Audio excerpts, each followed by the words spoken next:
Welcome to On English, Speak Through Stories. Learning English doesn't have to be boring. Together, we'll explore amazing stories and improve your speaking skills naturally. Let's make English fun and easy, one story at a time. Chapter 1. The Journey Begins. My Ibn Battuta sat by the window of his house in Tangier. It was the hot time of the day, and his eyes were half open. I went into the room. "Uncle," I said quietly. He looked up at me suddenly. "Ah, Ahmed, it's you again," he smiled. "Yes, uncle," I answered. "Can you tell me today about your journeys, please?" "I want to travel when I'm older too," I said. "Is that right?" he answered. Then he looked carefully at me. "How old are you now?"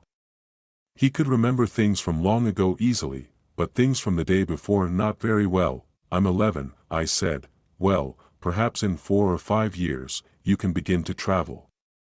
But it's not easy, you know. You can see wonderful towns and cities, meet interesting people, and do exciting things. But there are bad times too. You can get ill, meet big hungry animals, or lose all your money." "No," I said, my eyes were big and open. "Yes, Ahmed," he answered. "But listen to my stories, and perhaps you too can learn to come home alive." He laughed. "Now, where shall I begin?" I sat down, ready to listen to him. Every time my uncle told his stories, they were different, new, and interesting. "I was born here in Tangier," he began. "But of course, you know that," he smiled.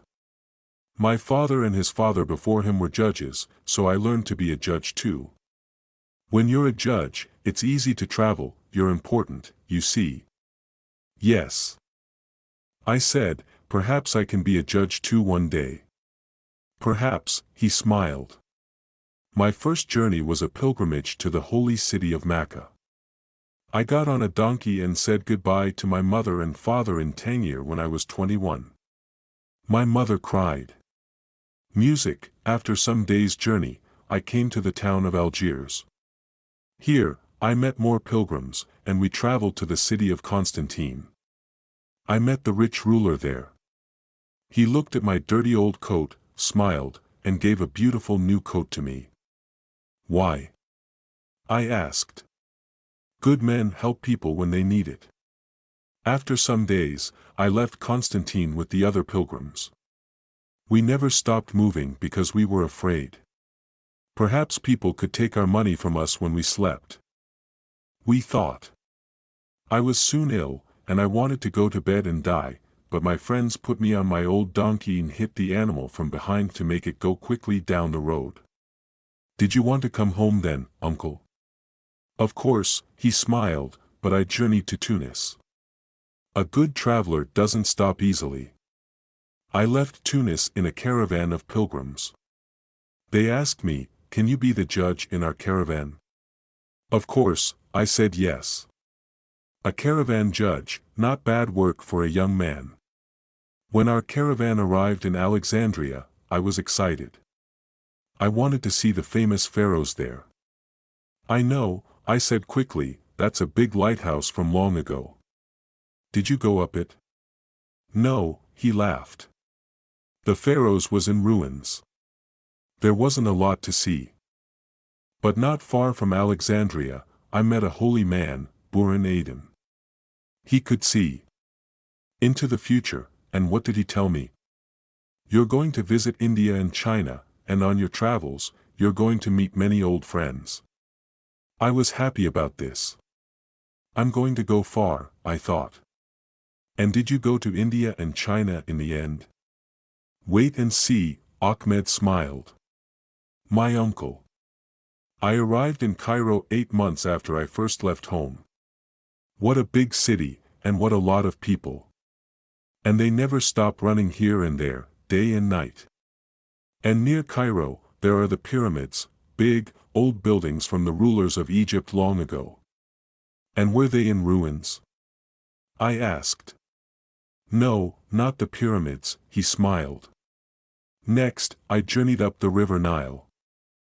After this, we traveled on camels through the hot desert. There were lots of hungry hyenas there, and at night we needed to be very careful. Of course, I cried excitedly. One night, a big hyena came and took everything from my bag, he said. But we soon left the desert. Then, I traveled to the holy city of Jerusalem and visited the famous buildings there. Next, I went to Damascus. What a beautiful city! Then, I traveled to Arabia and visited Medina, and in the end, I arrived in Mecca after a year and a half. It was wonderful to arrive in the city of my pilgrimage.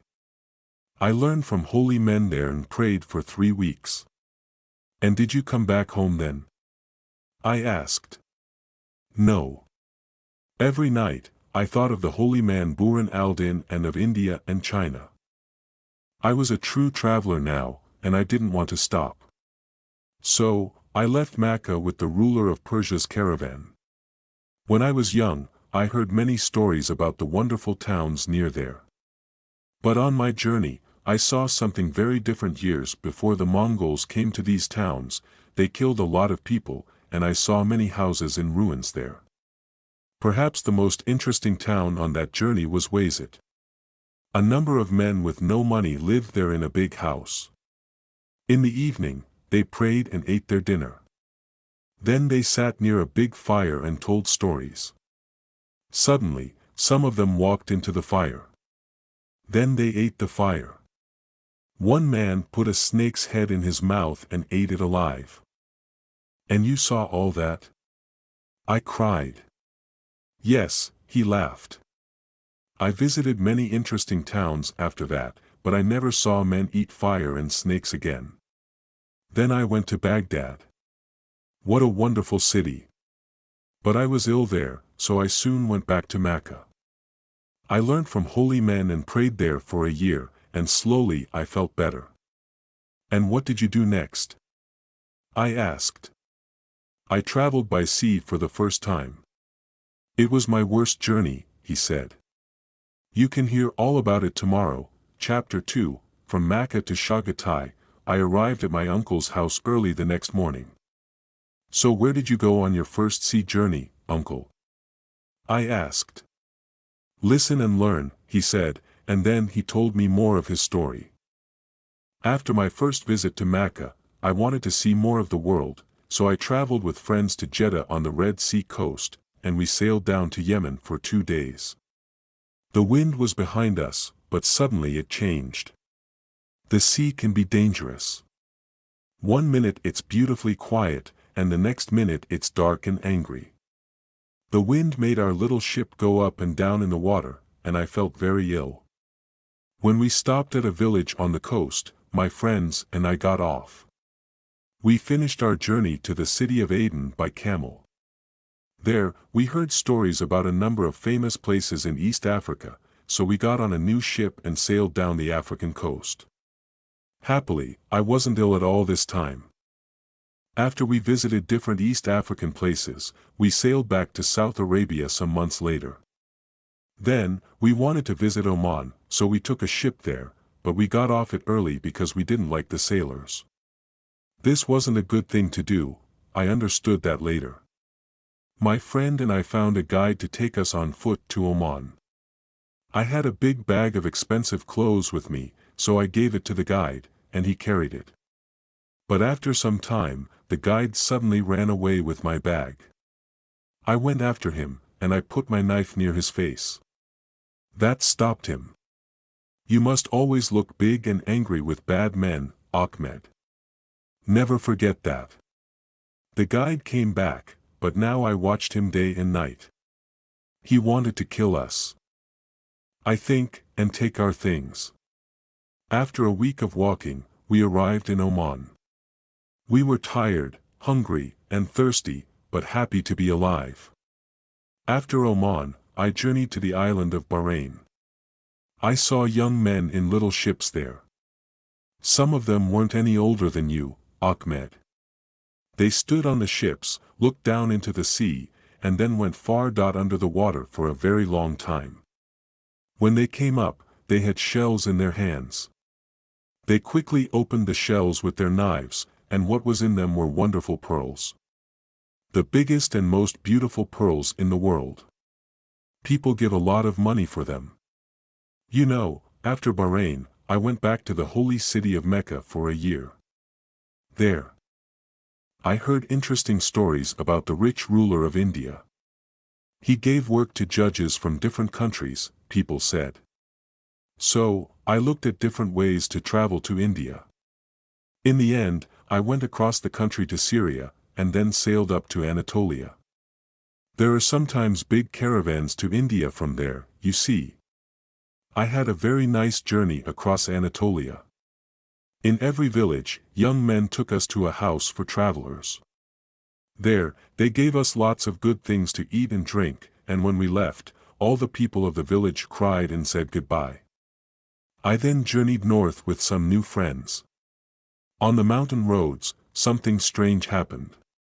One afternoon, there was a lot of snow, and when I looked behind me, I couldn't find my way back to my friends. So, I went on my horse, to find help. After some time, I came to a dark little house. At the door, I spoke to an old man, but he couldn't understand me, so he called to a younger man. And when I saw him, I knew him. He was an old friend from home. What good luck! He helped me to find my new friends, and we stayed the night at his house. The holy man Ibn Battuta was right about meeting old friends on my travels. We then journeyed to the Black Sea, sailed across it, and traveled to the town of Anagram. This was in green, open country. People called this place. From there, we heard something exciting. The caravan of the ruler was only 3 days away. It was a big city with shops, mosques, and places to eat in it, and it moved from place to place. I was interested in meeting Khan Uzbek. He sat on a big chair with his wife by a loom near him. She had a different caravan. We traveled with his caravan, and I learned about Balun, the daughter of the ruler of Constantinople. She wanted to visit her home city, so Khan Uzbek asked me, "Can you take her there?" I was very happy to travel with Balun's caravan. After 75 days, we arrived in Constantinople. I stayed for a month and visited all the important places there. Then I began the long journey back to the steppe. It was now winter, a dark and dangerous time for steppe travelers. So I journeyed south to the country of Chapati and stayed with the ruler there. My uncle stopped and began to close his eyes. "And did you go to India?" I asked. "That's a story for tomorrow, Ahmed," he said. Chapter 3, From Chapati to Calico. When I went back the next afternoon, my uncle was happy to see me. "Ah, Ahmed, you're here again." "Good," he smiled, and he began his story at once. For my long winter journey to India, the ruler of Chapati gave me a warm coat, 2 horses, 2 camels, and lots of money. We traveled south to Samarkand, a city of beautiful buildings and wonderful gardens. From there, we journeyed to the Hindu Kush Mountains. Many people die in the snow in these famous mountains. So we stopped and waited for the bad weather to change. A good traveler always thinks about the weather. It was better. We got up early one morning and went slowly over the cold and dangerous mountains. There was lots of snow under our feet, and we needed to put down coats for our big camels to walk on. We didn't want them to stop in the snow and die of cold. We were all very happy when the Hindu lush mountains were behind us. After 4 long months, we arrived in the north of India, and there I saw something strange. We were on the road one day when a big animal came out from the trees. It had a fat body, little legs, and a very big head with a dangerous horn on it. The animal ran at my friend's horse. And it hit the horse's leg with its horn. The horse nearly died. I later learned the name of that strange animal. It was a rhinoceros. We journeyed to the city, home of the Sultan of Delhi, Muhammad. I knew a lot about this man before I arrived. He liked judges from different countries, you see. Ahmed, sultans often need people from other countries to help them. I soon learned more about the sultan. It is very important to arrive in Delhi with expensive gifts for him. He then gives you back better gifts and lots of money, and in the end, you're richer than before. So I got 30 beautiful horses and 3 camels for the sultan. Remember that, Ahmed, when you meet a new ruler, always arrive with gifts. When we first came to Delhi, the sultan was away. When he heard about me, he made me one of his judges. I was now a rich and important man that I was, of course, excited about meeting him. When he arrived home, his house was very big, and I needed to walk through door after door to find his room. He sat there on a gold chair with soldiers all about him. He took my hand and spoke warmly to me for some time. The next day, I went by horse with the Sultan and his soldiers through the streets of Delhi. Lots of men on elephants came after us. They left gold money on the road behind them when they went past, and people ran here and there to find it. The Sultan could write beautifully, and he could speak 4 different languages. But he was often angry too. Every day, he asked his soldiers to kill people, sometimes for very little things. I needed to be very careful. For 2 years, my work went well, but then the Sultan began to have trouble with his enemies. One ruler near Delhi fought with him, and what did the Sultan do with his enemy when he found the man? Well, Sultan Muhammad had lots of elephants, and he took some of them and put big knives on their tusks. He then put his enemy in front of the elephants. The animals played with the man. They moved their knives up and down and cut his body open. He died, of course, and it was a very bad thing for us all to watch. I took a wife, a wonderful woman, to live with me in my house in Delhi. But then my wife's father began to fight with the Sultan. This wasn't good because people began to speak badly about me. Perhaps I was an enemy of the Sultan too, they said. Then something worse happened. A famous holy man, Sheikh Ahab Adman, lived on a hill near Delhi. I was very interested in him, and I sometimes visited his home. But Sultan Muhammad was very angry with Sheikh Shihab Adnan. He asked the holy man to do many things, but Sheikh Shihab always said no to him. So, in the end, the Sultan's men went and killed the holy man. And when the Sultan asked about the holy man's friends, people gave my name to him. Is Sultan Muhammad going to be angry with me? I thought. What can I do? I can't run away from him because then his soldiers are going to come and kill me too. I was very afraid. I stopped eating and drank only water.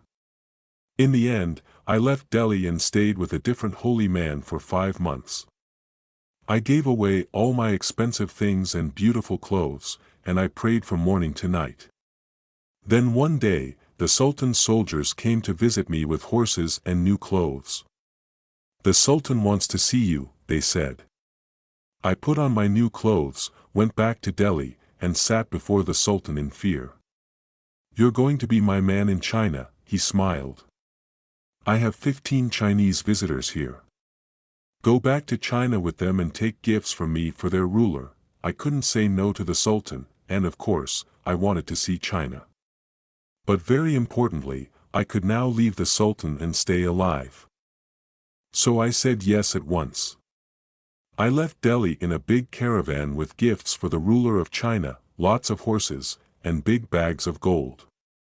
My wife and young daughter came with me too. We had 1,000 of the Sultan's best soldiers with us. That was good because 4 days later, we met 4,000 of the Sultan's enemies. We fought and killed them all. But I soon had more trouble. One afternoon, I went for a walk in the mountains far from the caravan. Suddenly, 40 bandits came out from behind some rocks. They wanted to take all my expensive clothes from me and kill me too.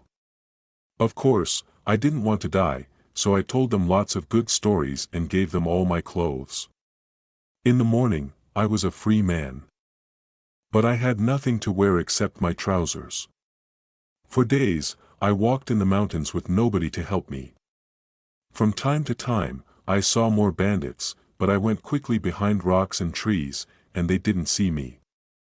In the end, I was tired, cold, and hungry. One day, a good traveler found me, and he carried me to the next village. I had the best dinner in the world there, and it was wonderful to put on warm clothes too. 2 days later, I found the caravan again. My wife and young daughter were very happy to see me. We journeyed to the town of Gamay and carried all our beautiful gifts onto 4 ships. Then we sailed south to Calico and put everything on 3 big Chinese ships. There, I went to the mosque that afternoon and prayed for a good journey. But before I got on the ship, something very bad happened. The weather suddenly changed, and the wind broke 2 of our ships on rocks by the coast. We lost everything, the gifts, the people, and the animals. The 3rd ship, with my wife and daughter on it, sailed away, and I never saw it or them again. I needed to go back to the Sultan and tell him about all this, but I was afraid. When the Sultan was angry, he often killed people. So did you go back to Delhi, uncle? I asked. You can hear about that tomorrow, Ahmed, he smiled. Chapter 4. From the Maldives to China. My uncle didn't answer his door at once the next day. So I waited in the street and thought about the Sultan of Delhi. In my head, I could see his big angry face when he heard all about those 3 ships. Just then, my uncle opened the door. Ah, hello Ahmed, come in and sit down, he said, and then he began his story again. Of course, I couldn't go back to the Sultan. That was dangerous.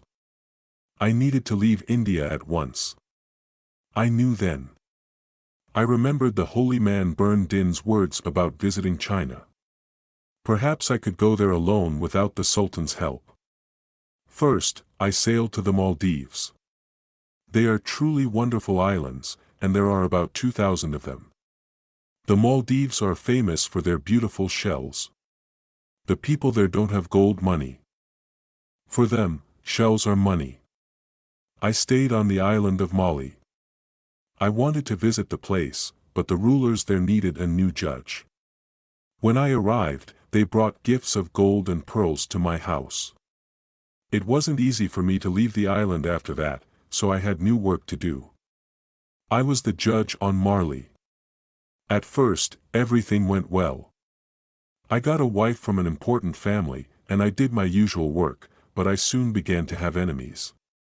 I was a rich man, and people didn't like that, so they said bad things about me. After 9 months, it was time to sail away. My wife wasn't a good sea traveler, so I left her behind on the island. You sometimes need to leave a place quickly after things went badly wrong. I left for China, but first I sailed to the island of Serendip.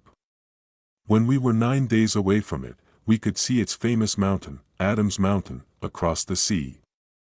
Many people make the pilgrimage to this holy mountain because on it you can see a footprint of Adam, the first man in our world. I stayed with the Sultan of Serendip for 3 days. He loved listening to my traveler's stories, and he gave me pearls and big rubies. Serendip is famous for its rubies, you see. The women there wear them all over their arms and necks. The Sultan told me all about Adam's Mountain. There are 2 ways to walk up to Adam's footprint, an easy way and a dangerous way.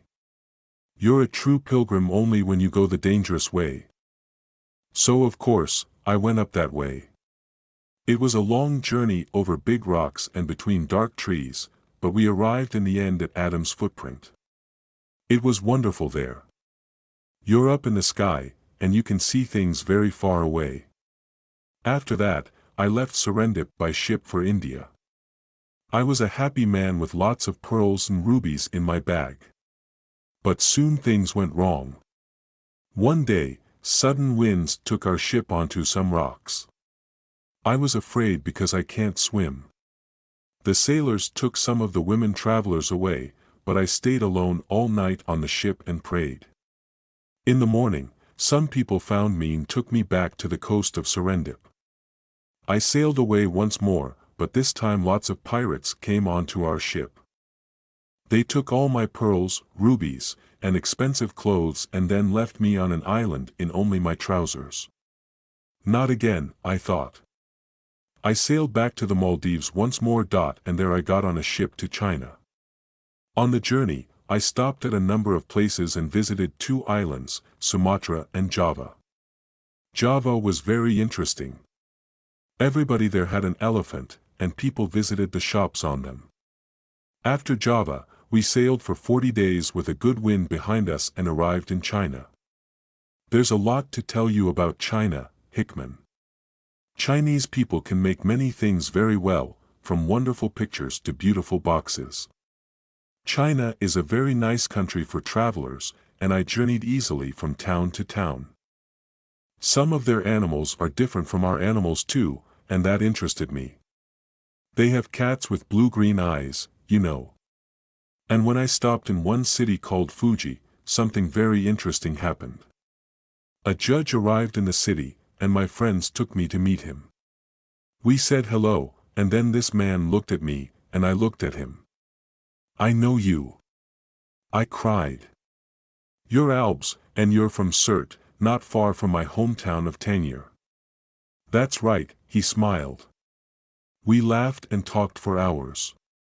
You meet people in the strangest places. Ahmed, the holy man Burhan al-Din, was right again about finding old friends on my journeys. After some months in China, I was ready to begin my long journey home. So I went to look for a ship. "And did you come home at once?" I asked. "No," he said. "I stopped at cities from my earlier journeys, Damascus, Cairo, and many more. But when I went back, they were dark and different places," he said slowly. "I can tell you all about that tomorrow." Chapter 5. To Tangier and Granada. So what was the trouble with those cities? When you visited them again, I asked my uncle when I would arrive the next day. "Let's talk about my journey from China first," he answered quietly.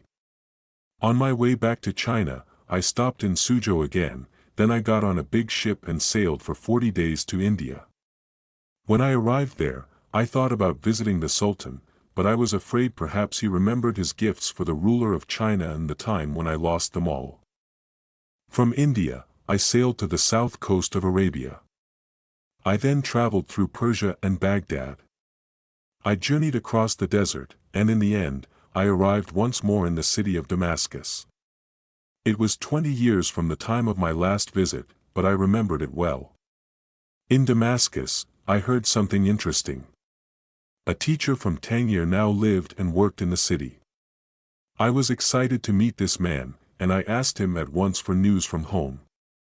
My father was dead, but my mother was alive, he told me. I felt bad about my father, and suddenly, after 24 long years away, I began to think of going back home and of seeing my mother. I journeyed to Aleppo, but here I heard some bad news. The plague wasn't far away, and many people were ill with it. At first, I traveled quickly from city to city in Syria. I wanted to stay in front of the plague, you see. But after a time, when I arrived in new places, the plague was there before me. So I went back to Damascus. I learned the worst at that time. Lots of men, women, and children died of plague there every day. Everybody came out into the streets with their holy books and prayed for their families. Nobody could stop the plague. The news of the plague made me think of my mother again.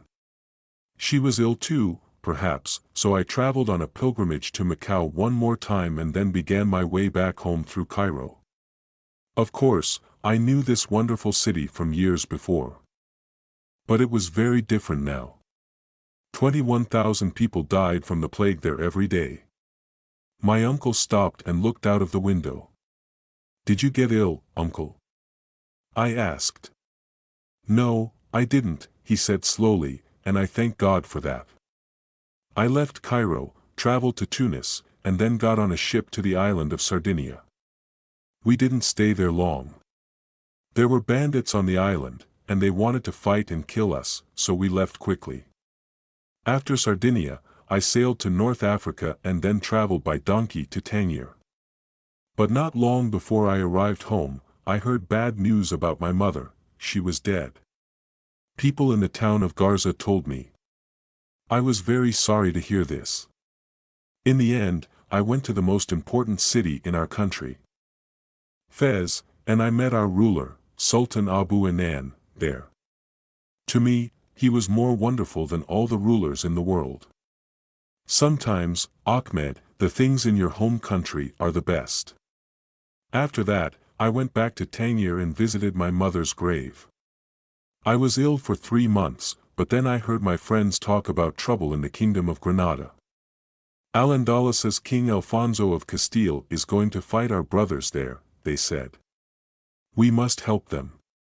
Soon after that, we sailed to the kingdom of Granada, but King Alfonso died of the plague before we arrived, and we didn't need to fight. So I stayed and visited all the interesting places in that country. Now I must tell you a story about my time there. One day, I was on the coast road to Malaya when I met 12 soldiers on horses. They asked me to journey with them because the road to Malaya was dangerous. There were enemy ships near the coast. I wanted to go with them, but in the end, I stayed behind and traveled with my friends. Later, on the road to Malaya, we found a dead horse on our way. It was one of the 12 soldiers' horses, and I soon learned their story. Those soldiers were now in the hands of dangerous enemy sailors, but I was free. I thanked God for that, and I prayed for all of our brothers. Then, I journeyed to the famous city of Granada in one of the beautiful gardens. There, I met some writers. They were interested in my traveler stories. And one young man named Jose listened carefully and began to write about my long trip. I didn't know it at the time, but even Josiah was later a very important friend to me. Soon after that, I left the kingdom of Granada and sailed back to Morocco, and this time, you stayed at home in our country. Is that right, uncle? I said. Well, no, he smiled. I didn't. There was one more country to visit, a place of hot deserts and dangerous snakes. Come back to hear about that tomorrow morning, Ahmed. Chapter 6, To Mali and Back. When I arrived the next day, my uncle said, Ahmed, you wanted to be a traveler before. Do you want to be a traveler now? Yes, I answered, it's not easy, I know, but I truly want to travel well. He said, so listen carefully because there's more to learn from my last trip. I traveled south because I wanted to visit Mali. Years ago in Cairo, I heard many stories about the famous king of Mali and all his gold, so I left Fez and journeyed across the Atlas Mountains to the town of Vigil, Massachusetts. Now, do you remember I met a man called Allbush in China? Well, in Vigil, Mass, I met Allbush's brother.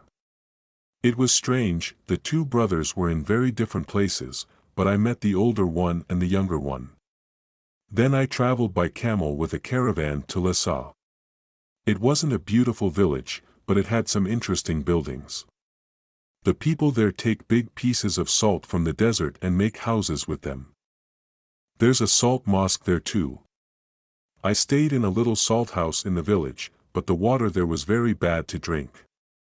So after 10 days, we left and began our long and dangerous journey south across the hot desert. At first, a friend and I left our caravan every morning to look for things to eat for our camels. But one day, we heard some bad news in Sirai. A man from our caravan walked alone into the desert with no water bottle. Later, friends found him dead under a tree. After that, we always stayed with the caravan. You must never go alone into the desert, Ahmed. You can easily forget your way and die quickly in the hot sun. There were lots of big snakes in this desert too. And one man in the caravan liked playing with them. What happened to him? A snake put its teeth into one of his fingers one morning, and he nearly died. In the end, with a knife, he cut this finger from his hand, and so he lived to remember that playing with snakes is very dangerous. We journeyed for many weeks to the biggest city in Mali to meet King Suleiman, but soon after we arrived, I ate something bad, and I was ill for a long time. Usually, when you're an important traveler, the ruler gives expensive gifts to you when you first arrive in a town, so I waited in my bed day after day for King Suleiman's men to visit me. After some weeks, the king's men arrived with gifts. Perhaps it was some nice clothes or some pieces of gold. I thought, but no, they gave me some old bread and meat. When I felt better, I visited the king's beautiful house every day. I waited for more gifts, but I got nothing. In the end, I spoke to the king. I'm a world traveler.